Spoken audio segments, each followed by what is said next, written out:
All right, and so now we will get into exactly what you came here for, is to learn a little bit about advanced search.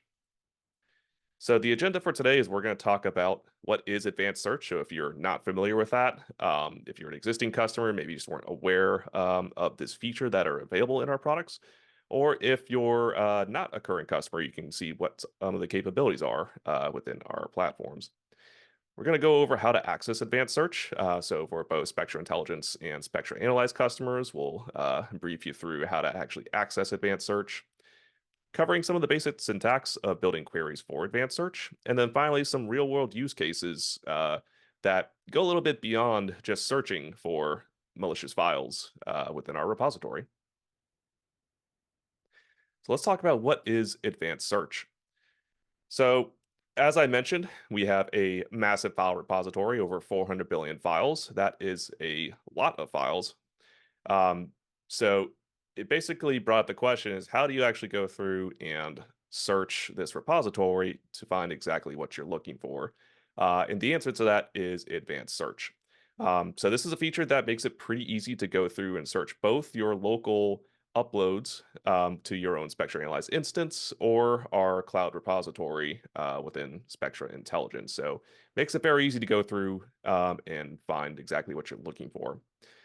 Advanced search features over 100 keywords, and so this kind of helps filter out the specific samples that you're looking for. And this can result in over 500 unique queries to kind of help pinpoint these samples that you're looking for.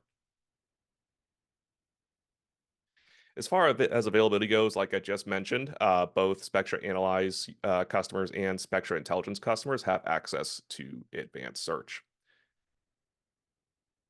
So let's talk about actually using advanced search and accessing it.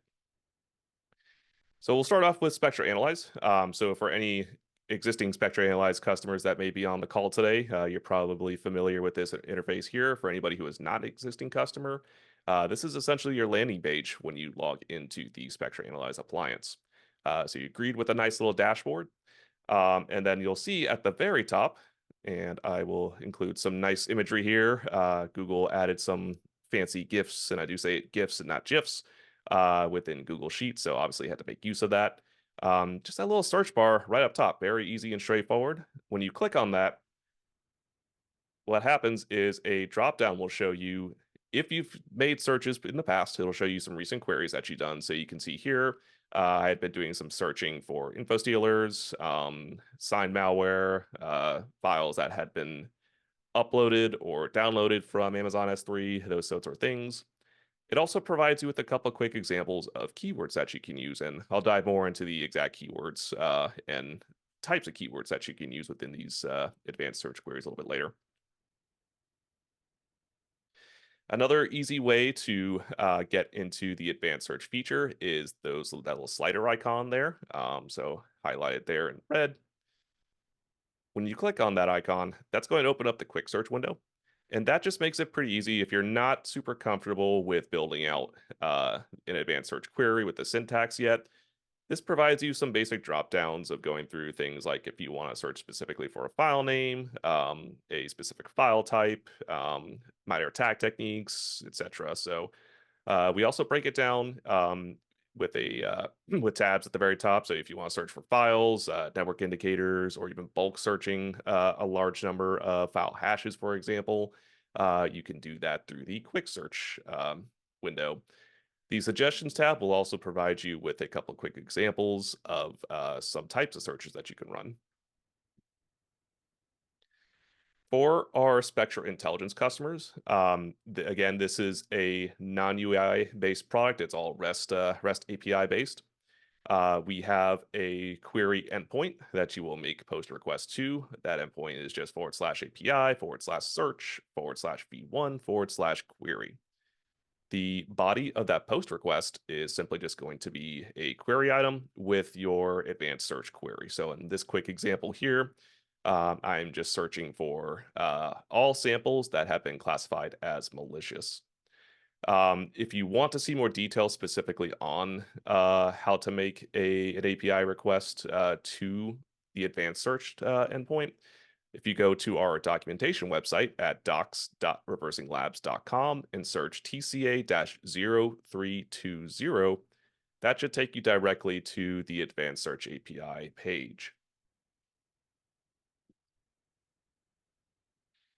So, like I said, Advanced Search is specifically a REST API based product. It's all cloud based. You make it through REST API calls. This is a screenshot of what it looks like from a REST API client. So we can see in the top right, or top left rather, we have the search endpoint. In the bottom left, I have my request body where I am making a advanced search query to find samples that are classified as malicious that are also been identified with the info stealer threat name. And anything that has been seen within the date range from April 1st through May 1st. And then over on the right is just at least partially some of the response that you can expect to see. So you'll typically get an RL object. You'll have some metadata within there showing you exactly how many samples are returned in this response, how many total samples are available for that particular query. And then, of course, it also is paged, so you can just page through the results with your scripts or programs. The entries object is where you're actually going to find all of the results. And within that, you're basically getting just the file hashes and just some basic metadata about that particular file. So now, if you're not comfortable making direct API requests or using REST API clients, have no fear. We have integrations for most of the most popular security operations platforms out there. All of your SIM and SOARs, the top ones out there, threat intelligence platforms. And then in the next couple slides, I'm also going to show you we also have a really nice Python SDK. So for any of the Python coders out there, make it pretty easy to start building your own scripts and programs. We do have a repository that's available on GitHub. It is publicly available. That are a collection of Python Jupyter notebooks that make it real easy to go through and see examples of how you can build out Python scripts with our Python SDK for both Spectra Intelligence and Spectra Analyze APIs. If you're not familiar with what Jupyter notebooks are, they're essentially just interactive ways to go through, walk through pieces of code. And then you'll see in the chat window there, we've shared out links directly to that GitHub repository. This is just a screenshot of what that looks like. So over on the left-hand side, my colleagues over in our integrations engineering team have done a wonderful job of creating numerous Jupyter notebooks that cover different scenarios, examples of working with each API. Then over on the right-hand side, this is just a screenshot of what one of those Jupyter notebooks looks like. Specifically, we have one for working with the Advanced Search API. So you can kind of see it just steps through the basic things like importing the SDK, authenticating to the API with your credentials, and you do have to have credentials to use these products, of course. But yeah, so I would highly recommend checking that out. Again, if you have an affinity for Python or just kind of want to see what that looks like, check it out on GitHub. All right, so we're going to move into talking about basic syntax now. So like I mentioned before, advanced search primarily works on the fact of using keywords to build out the queries. And so we have, again, over 100 different keywords that are available in the advanced search syntax. And what I've done is basically just gone through and essentially categorize these into 4 simple categories for some of the common ones like I would typically use. But again, these are just a subset of all the available keywords that are out there. So the first category would be file metadata. And so you might be searching for things like a specific file name or maybe certain file types. Maybe you only want to see portable executables. Maybe you want to look for files that are of a specific size, or the most obvious one, if you're looking for just a specific file hash, you can use those keywords as shown in that column. The second category is going to be the threat intelligence category. And so this is where you can search for things like the classification. So if we've classified a file as malicious or goodware or suspicious, you can use the classification keyword. Another nice feature is that we can search for A/B detection. So several of the most popular antivirus engines, we do get results on whether or not they have picked that specific file up and given that a threat name. So a great way to go look and see, like, okay, does your A/B engine pick up a particular piece of malware? The third category is going to be the network and behavioral indicators. And so these are going to include things like your network entities like IPv4 and IPv6 addresses, URIs where the file may be reaching out to or being downloaded from, as well as domains. You can also search for certificates. So if you're looking for sign malware, you can search for things like the certificate signer or a specific certificate thumbprint. Lastly, we also have operational context. So we can also search for things like submission time. So maybe if you're looking for a certain file that you submitted, 2 or 3 weeks ago, you're not quite sure exactly the date that you submitted it, you can put in that time frame within the submission time. For processing status, maybe you want to only get samples that have been fully processed, fully classified. Don't basically don't send me any samples that are not finished processing. You can use that keyword. We do support tags with each of our products. So if your team, for example, has a certain tagging schema that you use, you can search for a specific tag. And then plenty of other options there. So like file count, if you have a like an archive that's uploaded that has a number of files that get extracted from there, and then the first seen and last seen keywords for when our products have seen that particular sample.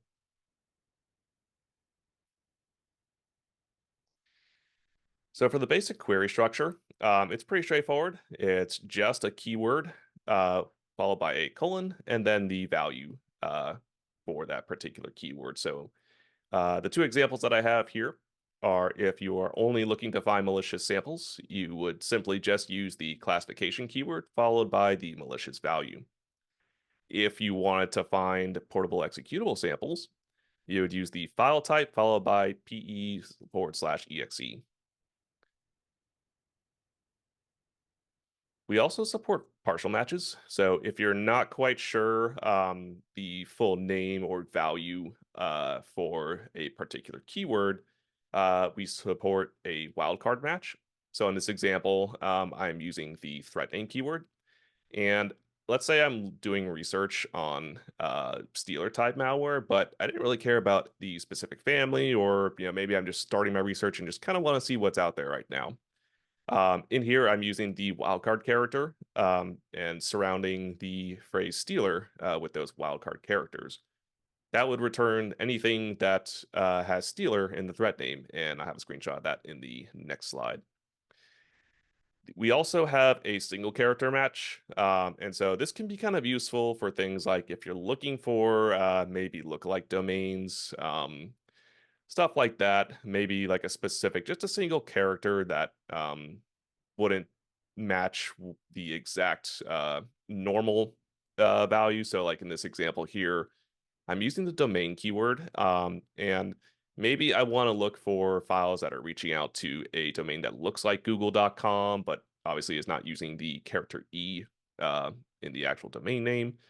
So I'm going to use that single character question mark operator to essentially just make that a any character will go in there. So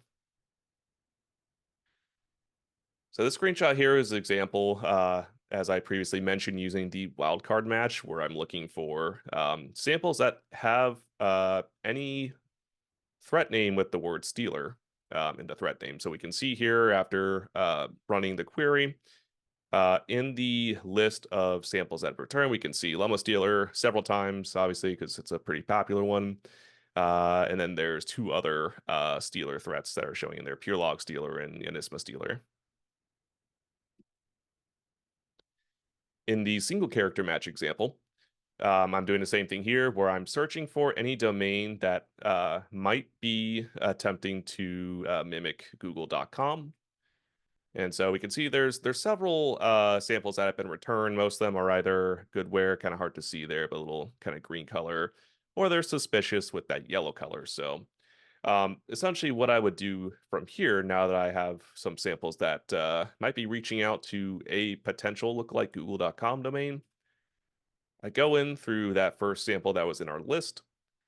I take a look at our threat intelligence section, which is pretty handy. We can see all of the network references where either, again, that file is reaching out to or potentially downloading something from. So we can see in here, if I'm just searching those first couple characters of the Google domain, so just GOOGL, it is in fact just reaching out to google.com. So that's fine. Also going out to code.google.com. So another example there. But yeah, so in that case, even though that's not a lookalike Google domain, we can see that the single character match is working to pick up the letter E.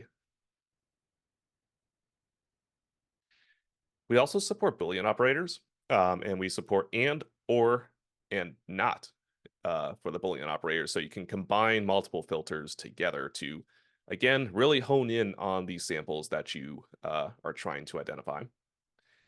So in this example, I'm looking for all malicious samples that are available for download. And what available for download means is that you have the ability to, again, search our cloud repository of those over 400 billion files. Um, it is an option to go through and let's say you want to bring one of those samples down to your local Spectra Analyze instance for additional analysis. But customers who upload those files to the cloud, they have to mark that file as essentially publicly accessible. So that is an option. So if you don't want other people to download the samples that you're uploading to us, you can prevent other people from downloading them. So in this case, I'm using the classification malicious keyword and value with the and operator, and then available set to true. So in the Spectra Analyze interface, this is what it would look like if I ran that particular query. Again, I'm just highlighting here, especially for folks who are existing customers. If you haven't seen it or you were just kind of curious about what is that cloud icon when I'm searching the cloud repository, what does it mean when it's a darker color or a lighter gray color? So in this case, because it's that kind of darker blackish color, that means that that sample is available for you to bring down locally to your own instance and get more details on it. And so when you click on one of those examples or one of those samples in that list, there's that nice bright blue fetch and analyze button that'll, again, bring that file down and give you just a little bit more insight into the file other than the simple, okay, yes, it is malicious. You can also search for a range. And so this is primarily handy for things like searching for a specific date range for files. So in this example, I'm looking for samples within the last 30 days. So I'm using the last seen keyword. And then I am using this timestamp format where it's the year, month, day, followed by hour, minute, and seconds. And so you have your first timestamp, to your second timestamp. And so, of course, you can go as granular as you want if you're looking for a specific to the second. You could do that if you want to. The size operator or keyword also allows for use of the range feature. So if you wanted to search for samples of a specific size, you could do that, and that's all in bytes. So in that example, that's looking at about, I believe that's what, 50 megabytes to 70 megabytes. Can also use that in a greater or less than format. So if you wanted to, let's say, get samples that were only or a minimum threat level of 3 to the maximum, whatever the maximum may be. In this case, it would be, I believe it's 5 for threat level. You can use the wildcard symbol within that range. So in this case, 3 to wildcard character. So here's a screenshot, fun example of using the size keyword. So I was just kind of curious to see what were the largest samples that have been uploaded recently. In this case, I believe this is starting out at least 1 GB to whatever the max may be. Now, for just for reference, within Spectra Analyze, I don't remember what the default limit is, but the max limit is 10 GB. So theoretically, you could upload a massive 10 gig file there if you wanted to for whatever reason. But in this list, I don't remember if I highlighted, yeah. You can see there that third entry there, 5.2 GB. That was at, or at least based on the searching that I did yesterday, that is the second largest file that anybody's ever uploaded within the last year or so. So congrats to whoever uploaded that yesterday or 2 days ago, rather. You are almost at the top of the list for the largest file there. All right, so let's get into a couple example use cases of going from simply searching for samples to actually putting into practice and making use of advanced search. So this first use case, probably more useful for folks who are involved in CTI or threat hunting. Essentially just using advanced search to pivot around and find additional malware. So the basic workflow is just to go through and query for samples that you're looking for, look for correlation opportunities, and then query again for similar samples that you can use to build out your research list. So just to kind of walk through what that workflow might look like, let's say I was very interested in doing research on Llama C2. Previously, you may have seen I already used the threat name keyword. I'm just searching for Llama since Llama can go by Llama C2, Llama Stealer, different names for essentially the same malware family. So I'm using my threat name keyword, and then I'm also using the wildcard characters to wrap around the string Llama. So locally on my A1000 instance, there were at least a couple samples locally available recently. So moving into one of those samples, one of the things I typically will dive into is the network references associated or picked up rather from the dynamic analysis. So if that sample has been run under the ReversingLabs Cloud Sandbox, there will typically be a network tab there to show you all the good stuff like IP addresses, domain names, URLs, etc. That that sample is contacting. So in this case, this particular sample, I went to the URL tab, 74, of course, potential examples there. Not uncommon for this malware family to be making numerous requests out to these, randomly generated domains and everything. So there were a number of URLs there, and I'm going to pick on specifically this domain here, this gibberish.top domain. And so that was kind of interesting because, Llama is one of the most prevalent, at least info stealer malware that's out there. And if you're not familiar what the top generic TLD is, it was essentially created to allow businesses or organizations just kind of like brag that, hey, I'm the top. So here's my .top domain. So kind of matches up with Llama being one of the most prevalent. So I don't know if that was on purpose or you just happen to be completely random. So I took out that domain, again, that gibberish.top domain, and I'm using the URI keyword. And so when I run that query, down at the very bottom, you can see there were at least 57 results within our cloud repository for that domain. And it wasn't just Llama Stealer, but we had things like MIDI, we had some generic exploit, Amade, and of course, plenty more Llama to go with that. So not only did we have samples specifically for Llama, but now we also have a domain that is hosting way more malware families that we can look into. So that was just our first use case. This second use case is a little more interesting. This was actually a request that had come in through one of our customers. They basically came to us and said, hey, we're really interested in having an indicator feed, but we want to be really hyper focused on a specific threat. So Could have been in this case, maybe like the previous reference, they only just wanted to focus in on lemma stealer. Or in this case, maybe they were doing some APT research and were wanting to look and see what samples are being used out there by these particular groups. So essentially what we did was rather than having a dedicated indicator feed, we essentially made a piece of automation for them that would go through using advanced search to go and find that specific subset of samples that they were interested in, and then pass that over to their threat intelligence platform. So again, basically, real simple concept of just reaching out to Spectra Intelligence in this case, running the advanced search query, formatting the indicators, and then sending it back to their tip. And again, another call out to the actor keyword. So if you are interested in threat actor groups or APT groups specifically, you can use that actor keyword to find samples that are associated with those.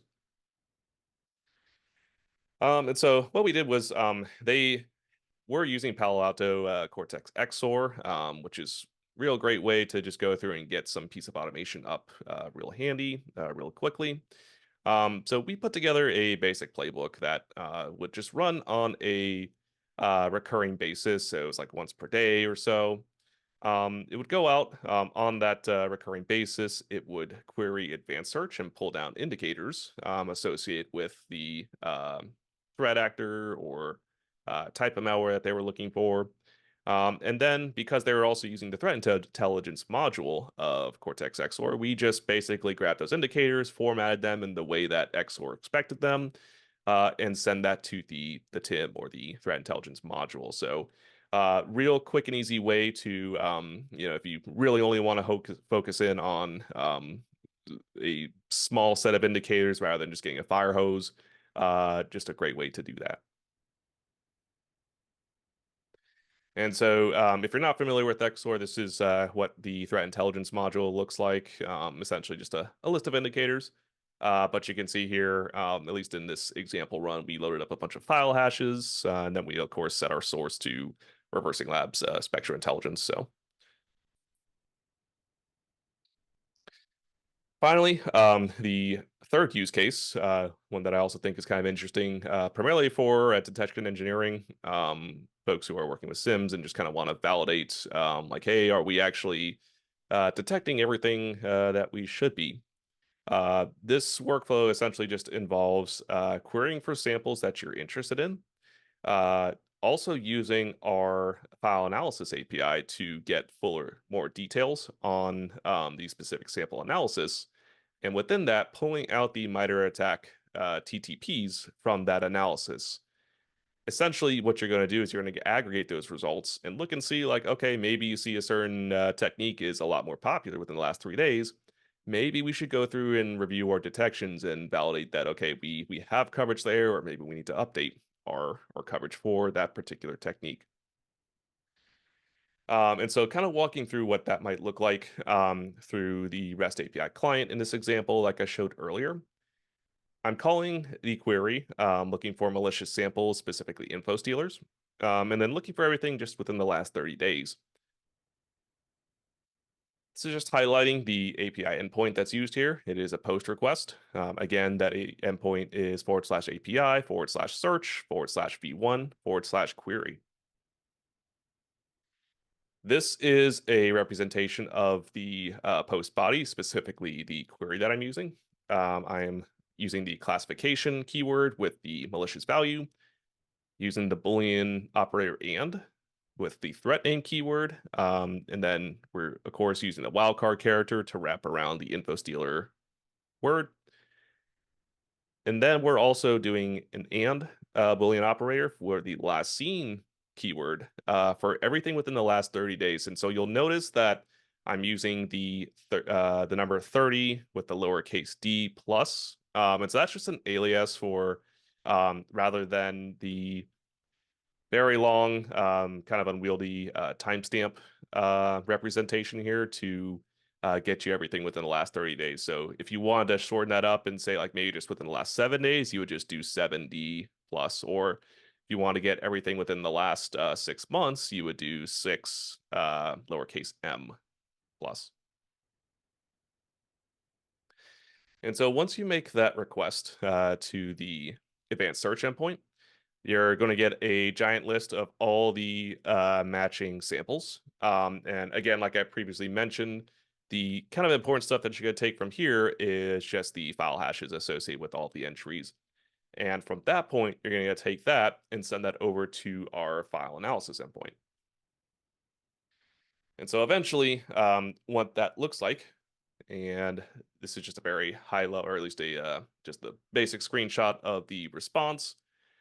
Within the JSON response, eventually you're going to get to our metadata section for each sample. And then there is the attack section within that, that JSON response. And it's all listed via the tactic as the high level. Within that container, you have your individual techniques for that particular tactic. And of course, we list it all out by the ID, with the name, full description, all the information that you could ever want when it comes to the MITRE attack mappings. Here is a highlight of the API endpoint. Hopefully y'all can at least kind of make that out, but it is different from the previous one where we are using the /API, /data browser, /RL data, /query, /SHA1 in this case, and then the file hash there. So yeah, if you're doing an actual or running this for real, if you want to do a large number, you might want to automate that to make those requests because that'll get time consuming if you go through and try and plug that in individually. Again, this is just a zoomed in screenshot of the MITRE attack TTPs that get returned in the file analysis API. And I did hack this together yesterday and probably get it up to GitHub at some point later this week. I'm calling it the RL attack summarizer. Just a simple Python script that's going to go through and let you run a query against those APIs. It'll go through and automatically pull out those attack TTPs, and then it will turn that into a nice little bar graph for you. And so that's kind of what that looks like afterwards. So if that's something you're interested in, feel free to reach out to us. We'll also try and include that in an email post this webinar. But yeah, if that's something you're interested in, let us know. Alrighty, so getting ready to wrap up here. I would like to provide some additional resources here. Within our docs.reversinglabs.com website, you can find some great information on each of our products, how to use it. We have a great section on advanced search. One thing I would like to specifically call out, though, is there is a nice advanced search cheat sheet PDF that's available for download. You'll also see it in the Zoom webinar chat, a direct link to that PDF.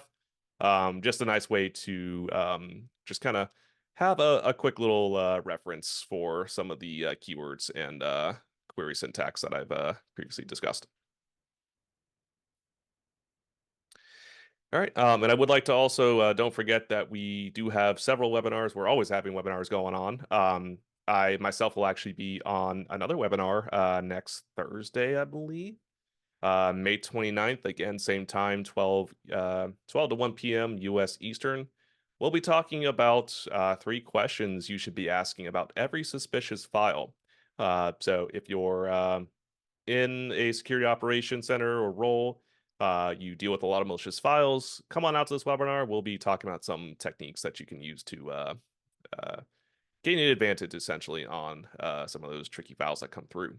And then, of course, we do have another link to sign up for that in the chat window. We also have a lot of on-demand webinars that are available. So previous webinars that have been recorded just like this one. So if you're just kind of curious to see what's going on, check out the webinar link. And then also check out our white papers that we have for our various products. Very useful for learning about what we do and then also how you can make the most out of ReversingLabs products. All right, and so now we're going to open it up to questions, and I know that there are currently 3 questions sitting in there for me, so I'm going to go through and read that right now. All right, so the first question that we have is I selected from the freeform dropdown under file tag and tag cryptocurrency, but I don't know what I'm looking at. Samples with cryptocurrency. But where's the part that makes these samples cryptocurrency tagged?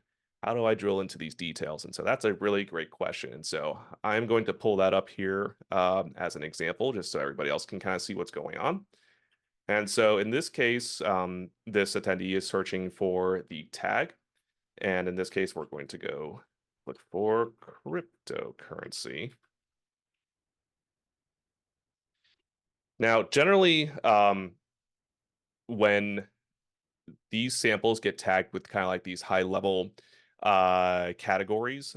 In this case particular, I know that these samples are essentially all going to be cryptocurrency miners, as indicated in some of these threat names. In this case, don't really know how to pronounce that. Shauba miner, info stealers, that sort of thing.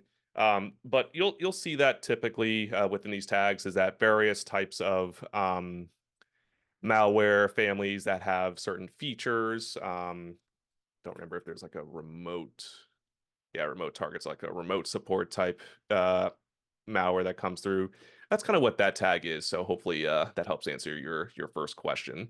Outside of other than that, as far as drilling into details, I don't know if we have specific indicator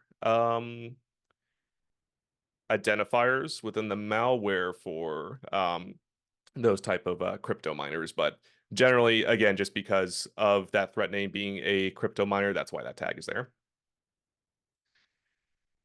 All right, so the second question is another I tried is indicators 1030, which is supposed to be Bitcoin addresses in samples. Where can I view Bitcoin addresses once I drill into the sample? So that's also a really good question. So we'll go back into this sample here. You're most likely going to find those addresses within interesting strings or strings under the static analysis. So depending if they're easily accessible. So going through here, we can see some of the IP address strings that are within that sample. Here is a URL for CoinHive.